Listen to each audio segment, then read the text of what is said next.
Tele13 Radio Podcast presenta Réplica con Daniel Mansuy. Hola, soy Daniel Mansuy, estamos en Réplica de Tele13 Radio.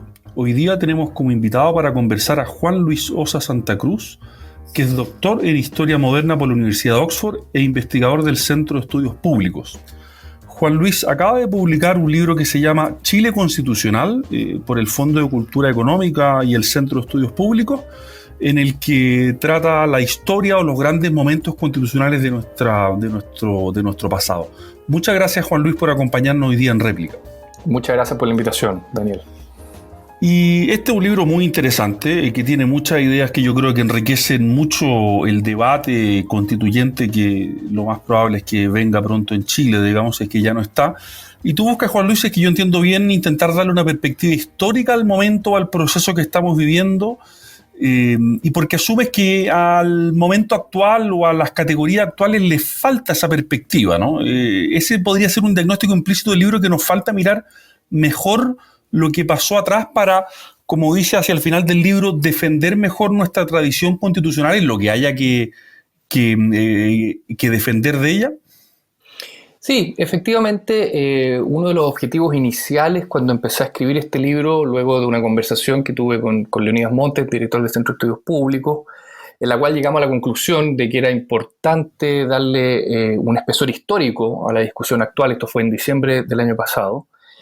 Concluí también que si nos concentrábamos únicamente en el debate, digamos, coyuntural respecto al proceso constituyente, esto es, si lo remitíamos únicamente al 15 de noviembre cuando se firmó el acuerdo, era probable que la sociedad chilena no tuviera suficientes elementos para decidir si acaso ese proceso constituyente es algo positivo, y tampoco para decidir de qué forma sería adecuado llevarlo adelante, ¿no? Yo estoy convencido, soy historiador, entonces tengo que estarlo, pero estoy convencido que la historia nos puede ayudar a comprender mejor lo que estamos viviendo, lo que no significa necesariamente ni que la historia se vaya a repetir, ni tampoco, obviamente, que vayamos a salvarnos, digamos, de una posible catástrofe por el mero hecho de conocer la historia. Pero sí estoy convencido de que le podemos dar un mayor espesor a la discusión, ¿no? En ese sentido, tú asumes una perspectiva, no sé si llamarla burkeana, pero me parece que la palabra puede corresponder, en el sentido de que hay algo en el pasado, digamos, que es muy importante mirar cuando uno quiere construir para el futuro, ¿no? No con o sea, por decirlo así, no con un sentimiento meramente conservador, ¿no? De que haya que conservar algo porque es la tradición, digamos, sino porque hay una lección o hay algo que podemos aprender sobre ese pasado constitucional chileno. Efectivamente, y tú tienes razón, en quién estoy pensando cuando defino lo que entiendo por tradiciones precisamente en Edmund Burke, ¿no? El político, filósofo irlandés de la segunda mitad del siglo XVIII, que planteó lo que generalmente se conoce como la línea central del conservadurismo, ¿no? Que él no lo entiende como una mera, digamos, crítica al futuro o como una estrategia de mantenerse en el statu quo, sino más bien de ir pasando paulatinamente etapas, gradualmente, vía la reforma más que la revolución, ¿no? En ese sentido, utilizo el concepto de tradición como una suerte de pacto intergeneracional, que sería lo mismo que ocurre con las constituciones que se van pasando la posta entre las generaciones, ¿no? Con el objetivo de ir construyendo sobre lo ya conocido, ¿no? En ese sentido, la tradición para mí no está esencialmente en los chilenos, no es que exista una identidad constitucional que uno pudiera, digamos, sacar del olvido y reflotarla en el presente y con posterioridad en el futuro. Más bien, creo que es un mecanismo institucional de constante aprendizaje entre las generaciones, ¿no? En ese sentido, es una suerte de contrato, diría Edmund Burke, la tradición y por lo tanto la Constitución, entre los muertos, los vivos y los que están por nacer. Es una aposta constante que se va construyendo gradualmente a lo largo de la historia. Entonces, en ese sentido, tú tienes razón. Estoy pensando en Edmund Burke, que, insisto, no es un conservador entendido como sinónimo de retrógrado, sino más bien de cambio paulatino, pero siempre considerando el cambio como una posibilidad legítima. Claro. Y en ese sentido, después vamos a ir a algunas cosas que están en el libro que son muy interesantes, pero me interesa este punto, ¿no? Porque Burke es el gran crítico de la revolución o del momento revolucionario, del momento de cero, por decirlo así, ¿no? Sí. De lo que uno podría llamar el Soviet, ¿no? Sí. Y en algún sentido, nuestro octubre chileno, algunos quisieron que fuera eso, ¿no? Que fuera el momento cero, ¿no? Y este proceso de algún modo nace de esa voluntad que naturalmente no llegó a puerto completamente, porque, en fin, las instituciones grosso modo se mantuvieron y el cambio parece estar siendo encauzado institucionalmente a partir del acuerdo del 15 de noviembre, pero hubo algo ahí en octubre que es profundamente antipurquiano, ¿no? ¿Tú estarías de acuerdo con esa afirmación? Sí, totalmente. Detrás de al menos algunos grupos que vieron en el 18 de octubre una oportunidad de refundar el país, claramente hay una posición antiberkiana, ¿no? Una de las grandes críticas de Burke a lo largo, no solo de sus reflexiones en torno a la Revolución Francesa, sino que anteriores, es la idea de la refundación, ¿no? Él sostiene a lo largo de toda su obra que los países no deben comenzar de cero una vez que se produce una revolución. Ojo que Burke también apoyó ciertos movimientos anticoloniales e incluso revolucionarios, ¿no? Como ocurrió con el caso de las 13 colonias. Pero más allá de eso, más de ese apoyo específico a una revolución, él siempre fue un reformista, muy contrario a la idea de la refundación, ¿no? A lo que Hayek llamaba el espíritu constructivista de la revolución más, digamos, comillas, radical, ¿no? En ese sentido, y como herederos de esa tradición constructivista, me parece que hubo sectores en la sociedad chilena que, con posterioridad al 18 de octubre, pero sobre todo apoyándose en la coyuntura del 18 de octubre, han intentado plasmar la idea de que el país necesitaría comenzar de nuevo, de foja cero, ¿no? Y ahí está el concepto que me imagino vamos a conversar más adelante sobre la hoja en blanco, ¿no?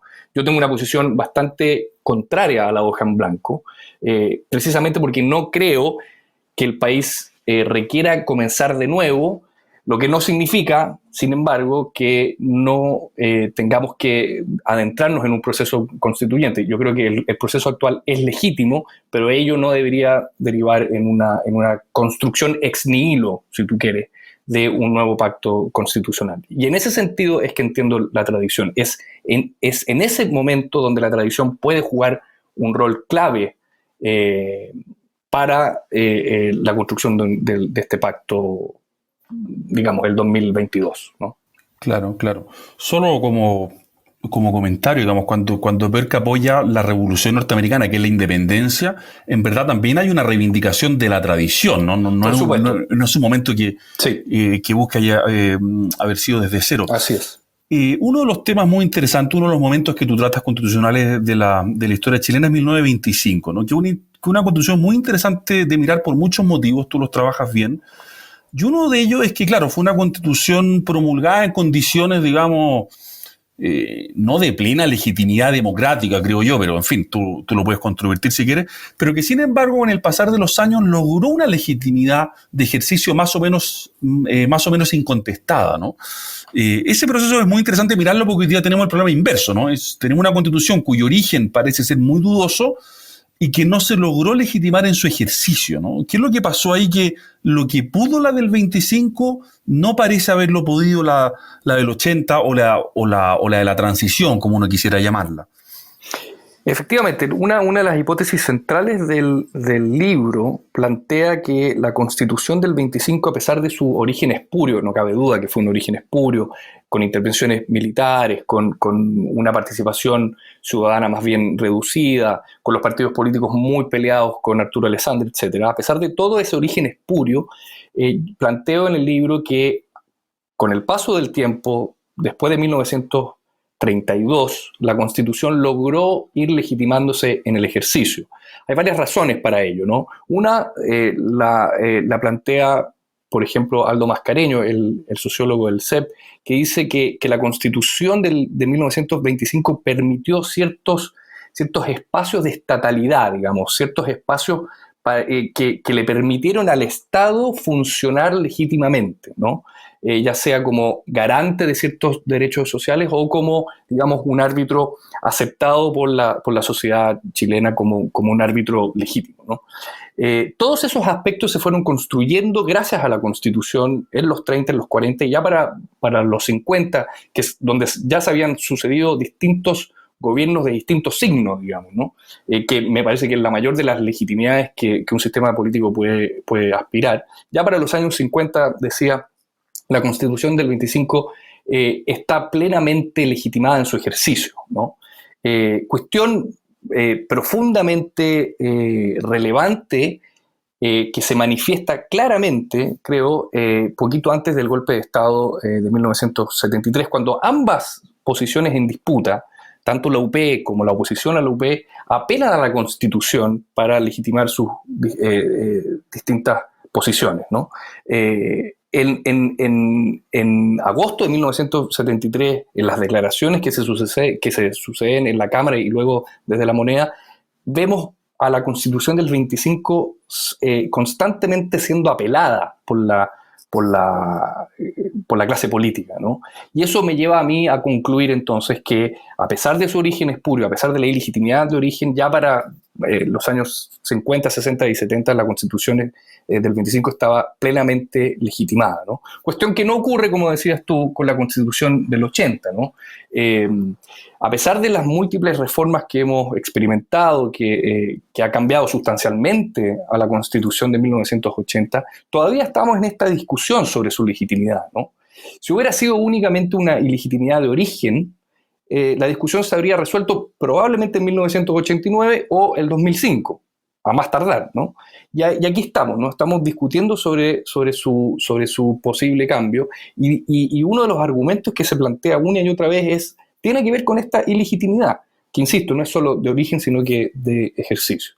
La razón para ello, yo creo que hay muchísimas, ¿no? Pero me inclino a pensar que la mayoría de ellas obedecen sobre todo al momento constituyente, ¿no? Al problema que continúa incluso en el ejercicio teniendo eso que llamamos origen constituyente, ¿no?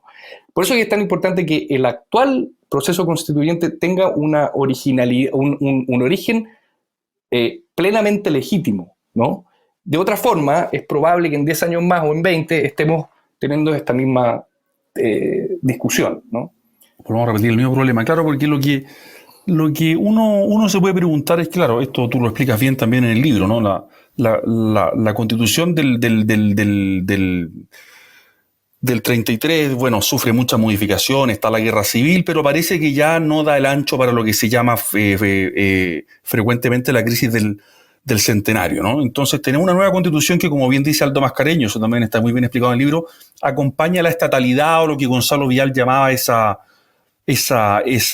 mesocracia, ¿no? Sí. Y eso se rompe, en los 70 se rompe por otros motivos, digamos, porque hay una proyección política, digamos, muy fuerte, ¿no? Y ahora pareciera que, por decirlo así, la Constitución vigente no logró acompañar el movimiento social, pero tampoco logró legitimarse como para hacer el cuadro de la disputa, lo que sí ocurrió con la del 25, ¿no? Exacto. El año 72 en Chile estaba muy polarizado, ¿no? Sí, Sin embargo, el problema no radicaba ahí. Es cierto. Ahora, también es cierto que hubo intentos por parte de ciertos sectores más radicalizados del UP de, mediante su proyecto revolucionario, digamos, implementar un nuevo régimen constitucional. Olvidarlo sería un tanto ahistórico, ¿no? Sin duda. Pero en el momento de los que digamos, para decirlo simplemente, la UP y la oposición apelaron a la Constitución del 25. Incluso más, la dictadura, los primeros bandos de la dictadura fueron redactados en nombre de la Constitución y se intentó justificar el golpe en septiembre de 1973 como una forma de defender la Constitución. Claro, haciendo alusión a la famosa declaración de la Cámara, ¿no? Exactamente, haciendo mención a lo que había declarado la Cámara en agosto del 73, los primeros bandos entonces surgieron desde la Constitución. Rápidamente, pocos días después, sin embargo, la Junta, que no solo se ha arrogado el poder ejecutivo, sino que también, al parecer, la iniciativa constituyente, establece una comisión, luego decreta que la Junta va a ser el lugar desde donde va a surgir un nuevo pacto, y es donde finalmente surge, planteo en el libro, una idea muy refundacional del país, ¿no? O sea, el golpe de Estado que había comenzado en nombre de la Constitución del 25 se vuelve rápidamente un golpe de Estado en el cual se intenta refundar social, económica, política y constitucionalmente la historia del país, ¿no? Y ese es el peligro que yo veo en ciertos sectores constructivistas, siguiendo la nomenclatura hayekiana, que veo que podrían estar incluso dispuestos a repetir ese error, digamos, ¿no? Lo que significa otra vez que conocer la historia no significa que no lo vayas a repetir después errores, ¿no?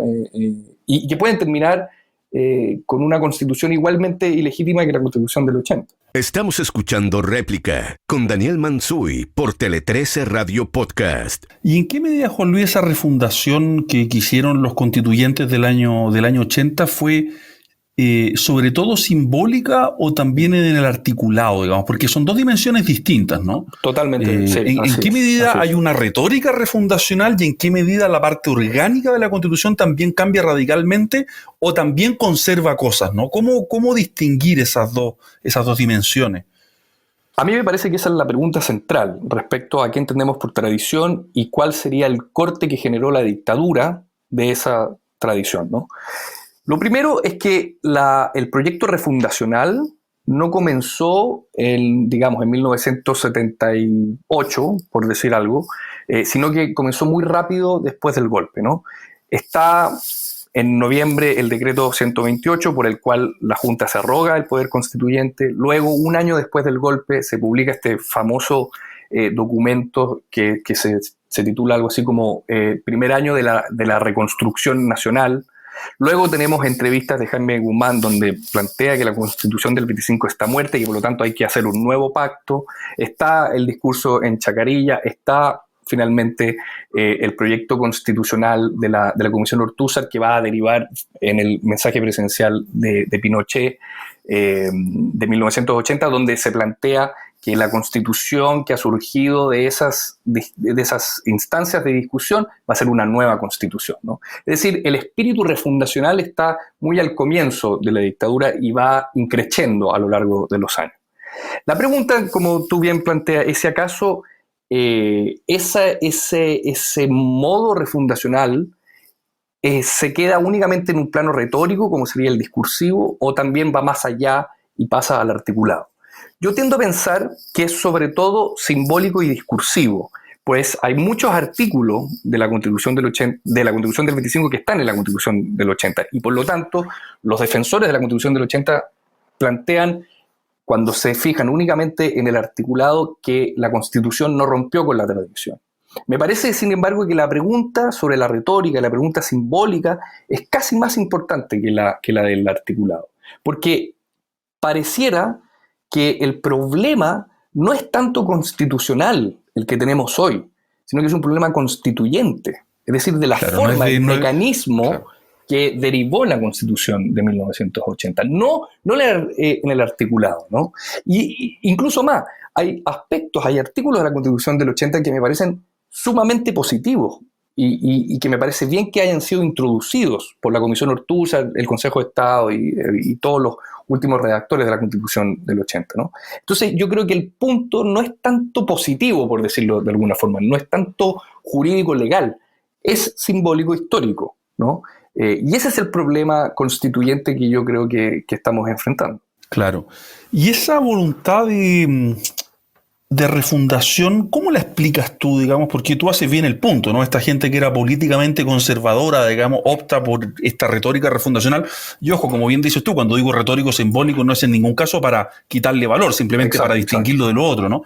¿Qué es lo que pasó ahí en la dictadura que se impuso esa visión tan radicalmente refundadora a nivel discursivo al menos?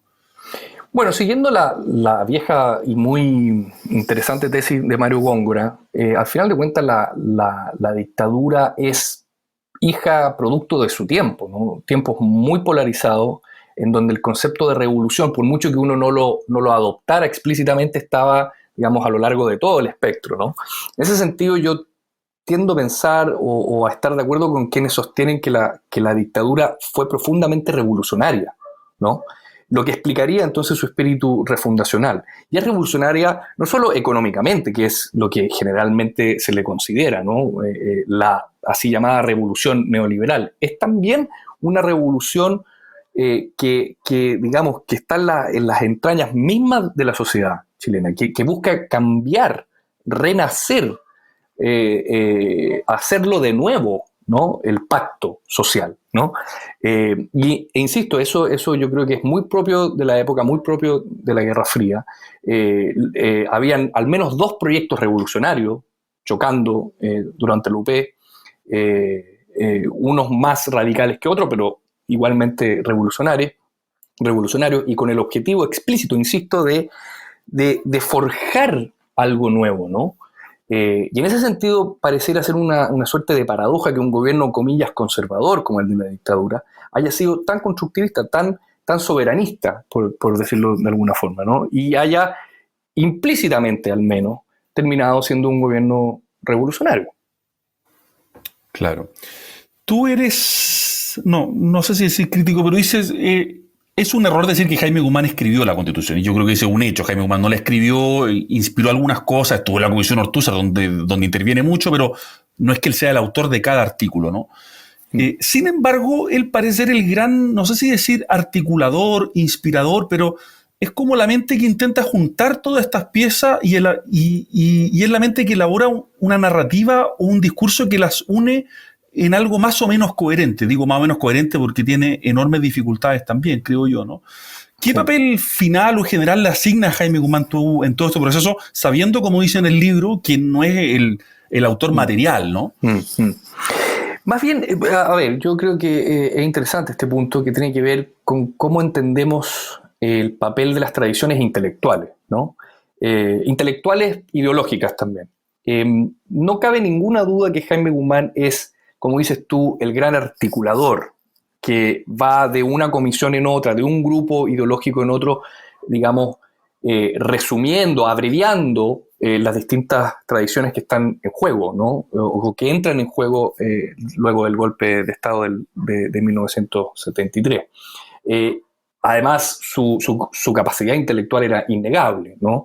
Y no solo se expresa no solo a través de la Comisión Ortúzar, sino que de un sinfín de entrevistas y de un sinfín de artículos aparecidos en prensa que han sido todos muy bien trabajados, entre otros por Renato Cristi, ¿no? Ahora, de ahí a concluir que la Constitución del 80 es la Constitución de Guzmán, como generalmente se le presenta, me parece que es una exageración. Entre otras razones, por lo que te decía al principio, ¿no? Porque en términos de historia intelectual, lo que uno aprecia en la Constitución del 80 es una sumatoria de tradiciones, ¿no? Tradiciones que muchas veces podían llegar incluso a ser excluyentes entre sí.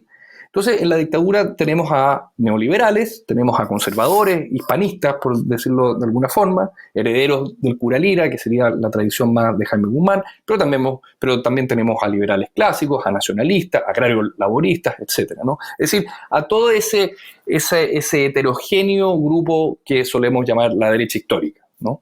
Es en ese sentido, es en términos de historia intelectual, que no creo que sea conveniente ni histórica ni conceptualmente asignarle toda la responsabilidad, para bien o para mal, a Jaime Guzmán de la Constitución del 80. Es un ejercicio similar, por ejemplo, al que uno podría hacer con Andrés Bello en el siglo XIX. Sin lugar a duda es el gran intelectual del siglo XIX, pero no hizo todo solo, porque era imposible, ¿no? Y Bello, a su vez, estaba inserto en una tradición muy, muy heterogénea, que era liberal y conservadora al mismo tiempo, y por lo tanto decir que la construcción estatal en el siglo XIX fue el resultado de la obra de Andrés Bello, me parece igualmente, digamos, reduccionista históricamente, ¿no? Insisto, además, no sabemos a ciencia cierta, además, un aspecto que no es menor, que es quién redactó la última versión de la Constitución del 80. No se sabe exactamente quién fue. Después de todas las idas y vueltas de la Comisión Ortúzar, del Consejo de Estado, no sabemos quién redactó la última versión de los artículos transitorios, que son con los que gobernó la dictadura hasta el año 89. Claro, que es lo que no le gustó al expresidente Jorge Alessandri, ¿no? Esa versión final. Tal cual, tal cual. Otra pregunta que me surge al leer tu libro, y lo conecto con el libro que editaste hace algunos años con Arturo Fontaine sobre 1925, ¿no? Es qué es lo que hacemos con la tradición constitucional chilena que se desarrolló entre los años 1990 y 2010, por poner dos fechas, ¿no? Porque sí, ahí ocurrió algo, ¿no? Tú hablas de la voltereta de Lagos en tu libro, que es quien promulgó la Constitución, la reforma del 2005 con gran pompa, y después dijo, mire, esto no me interpretó tanto, esto fue muy complicado, hice solo lo que la derecha me permitió hacer, ¿no? Y mi pregunta tiene que ver con lo siguiente, ¿no? ¿Cómo podemos entrar a un proceso constituyente si no tenemos un diagnóstico claro y fino de lo que acaba de pasar, ¿no? De lo que pasó en términos históricos ayer, ¿no? Sí. Y ahí yo temo que estemos parados sobre un equívoco, ¿no? Porque una cosa es que esa tradición tenga problemas, que los tiene, y otra cosa es que queramos hacer como si no existiera, como si la Concertación nunca hubiera gobernado y nunca hubiera pasado nada bueno en esos años, ¿no? Estoy de acuerdo, eso es un peligro latente que yo creo que no se va a manifestar demasiado ahora en el proceso constituyente actual, pero que podría manifestarse en un par de años más cuando hagamos una reflexión más pausada, más histórica de los últimos 30 años, ¿no?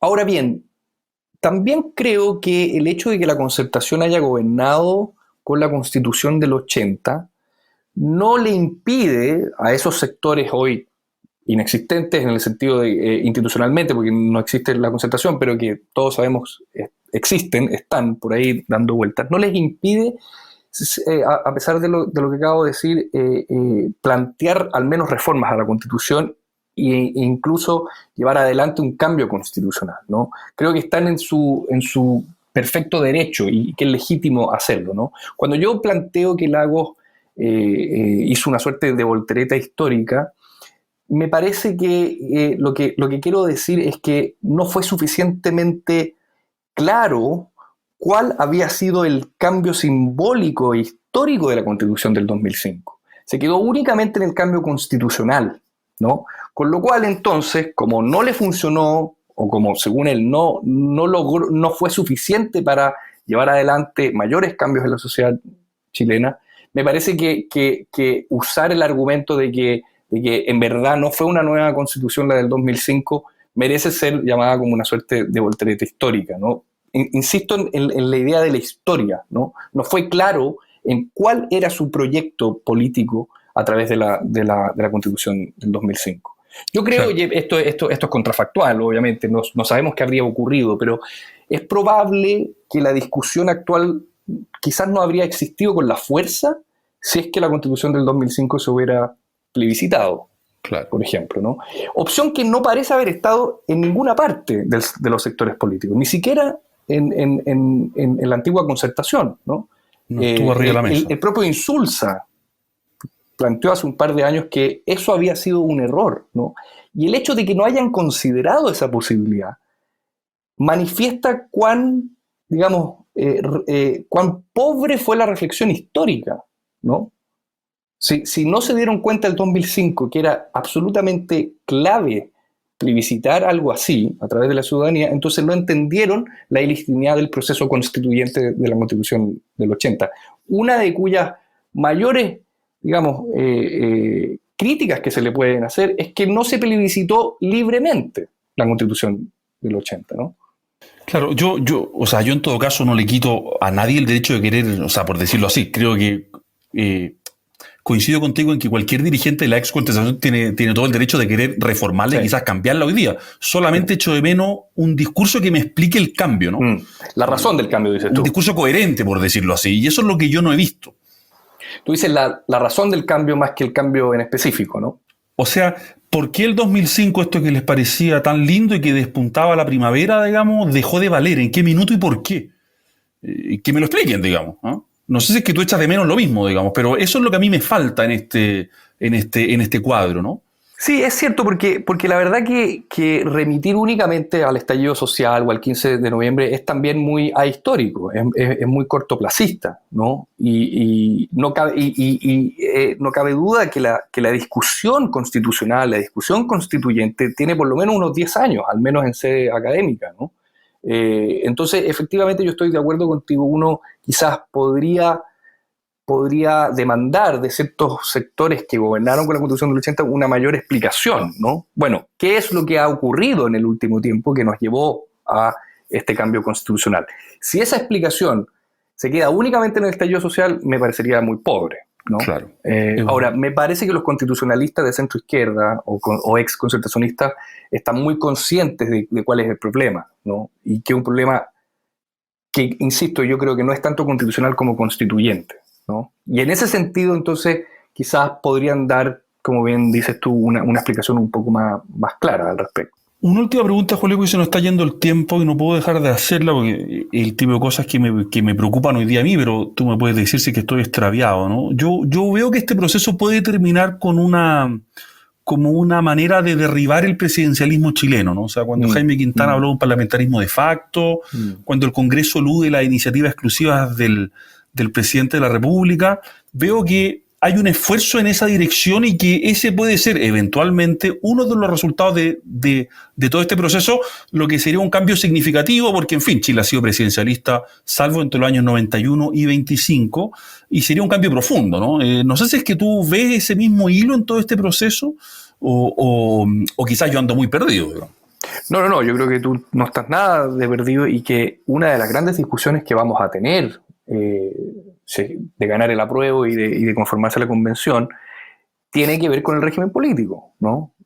Si acaso nos vamos a seguir gobernando vía un régimen presidencial o vamos a introducir reformas con el objetivo de acudir hacia un régimen semipresidencial o abiertamente parlamentario, que parecen ser las tres opciones, ¿no?, que están en juego. Opciones que no surgieron hace un año tampoco, ¿no? Efectivamente. Hay un largo debate, sobre todo en el Centro de Estudios Públicos, entre presidencialista y semipresidencialista, entre Óscar Godoy, digamos, y Julio Faúndez por el otro lado, por decir algo, ¿no? Que han sostenido un debate latente sobre la conveniencia de, digamos, encaminarnos hacia un régimen semipresidencialista. Entonces no me cabe duda que vamos a tener esa discusión. Si acaso esa es una discusión que deberíamos tener, o si acaso es positivo ir hacia un régimen semipresidencial, yo la verdad es que no tengo una respuesta absoluta ni clara. Sí sé dos cosas, y para no alargarme. Una, me parece que los problemas de administración política que tenemos hoy en día dicen más relación con el régimen electoral que con el régimen presidencial. Es decir, más importante me parecería comenzar con un cambio en el régimen electoral, ¿no?, que es el que ha permitido eso que Jaime Quintana llamó el parlamentarismo de facto, ¿no?